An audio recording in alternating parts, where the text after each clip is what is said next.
ایک دفعہ کا ذکر ہے کہ ایک جنگل میں جانوروں کے دو گروپ آباد تھے۔ ایک تھے اڑنے والے جانور جبکہ دوسرے تھے بڑے گوشت خور جانور۔ ایسے میں چھوٹا خرگوش بیچارہ بالکل بھی اکیلا تھا، کوئی بھی اسے اپنے ساتھ رکھنے پر آمادہ نہیں تھا۔ پھر ایک دن سارے جانوروں نے دیکھا کہ جنگل میں آ رہا ہے ایک بڑا سا ٹرک۔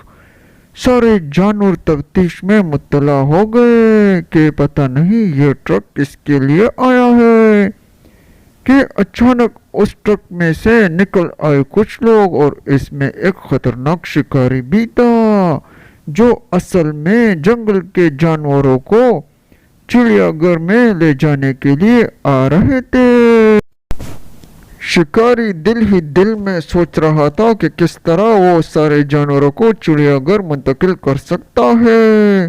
اس لیے اس نے سوچا کہ پہلے میں سارے جانوروں کو بند کر دوں ایک جال میں اور پھر ایک ایک کر کے ان کو لے جاؤں ٹرک میں زو۔ اس طرح اس نے جال میں سارے جانوروں کو قید کر لی اور سارے جانور بہت ہی پریشان تھے کہ اچانک وہاں پر خرگوش نکل آیا۔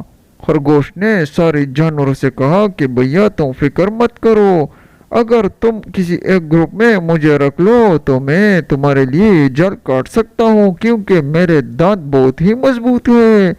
اور اس کے ساتھ ہی اس نے جال کو کاٹنا شروع کر دیا اور جال کو ختم کرتے ہی سارے جانور نکل گئے، لیکن بیچارہ خرگوش اکیلا ہی رہ گیا۔